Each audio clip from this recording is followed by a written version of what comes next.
अब यूपी की बात करते हैं। यूपी विधानसभा चुनाव से पहले सभी पार्टियों ने जातियों को साधना शुरू कर दिया है। अखिलेश यादव सवर्ण समाज पर भरोसा जीतना चाहते हैं, लेकिन योगी की नजर समाज के अंत्योदय वर्ग पर है। योगी ने आज उन आदिवासी घुमंतु जातियों के लोगों के साथ संवाद किया जिनकी सुध कोई नहीं लेता। यूपी सरकार ने घुमंतु जाति आयोग का गठन किया। यह आयोग उन जातियों के विकास के लिए सरकार को सुझाव देगा जिन्हें 150 साल पहले अंग्रेजों ने क्रिमिनल ट्राइब्स घोषित कर दिया था। आज योगी ने कहा कि जिन बहादुर लोगों ने अंग्रेजों के खिलाफ आज़ादी का बिगुल फूंका था, जिनके ऊपर अंग्रेजों ने बेइंतहा जुल्म किए थे, आज़ादी के बाद देश की सरकारों ने इन जातियों के लिए कुछ नहीं किया। योगी ने कहा कि समाजवादी पार्टी की सरकार में भी सिर्फ खुश गिनी चुनी खास जातियों का ख्याल रखा गया, लेकिन अब ऐसा नहीं होगा। जिन लोगों को कोई नहीं पूछता, बीजेपी उन्हें पूछती है। प्रधानमंत्री मोदी जी जो बार बार कहते हैं कि जिसको कांग्रेस और समाजवादी पार्टी ने जिसको पूछा नहीं,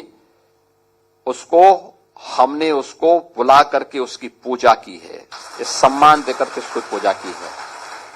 क्योंकि हमारे लिए जनता केवल वोट बैंक नहीं है। बिना भेदभाव के भारत के लोकतंत्र के अंदर हर जनता को शासन की सुविधा का लाभ मिलना चाहिए। इसके लिए हमने जनार्दन के रूप में उसको सम्मान दिया है, उसकी पूजा की है। और यही कारण है कि चाहे वह बनटांगिया हो, चाहे वह मुसहर हो, चाहे वह कोल हो, चाहे वह बुक्सा हो, सहरिया हो, गौड़ हो, थारू हो, चेरो हो, इन सभी जातियों के उत्थान के लिए जो कार्य हुआ है, इनको सिचुएशन के लक्ष्य तक पहुंचाने के लिए जो कार्य किया गया है, ये उसी श्रृंखला का हिस्सा है। आप सोचो, इससे पहले क्या कोई सोचता था कि निषाद राज गुहा का ये भव्य प्रतिमा श्रृंगवेरपुर में लगेगी? भगवान राम के साथ गले मिलते हुए निषाद राज की भव्य प्रतिमा आज आपको सैकड़ों किलोमीटर दूर से भी श्रृंगवेरपुर के टीले के ऊपर दिखाई देती है। कितना भव्य तस्वीर है। कोई सोचता था महाराज सुहेल देव की विजय स्मारक बहराइच में बनेगा?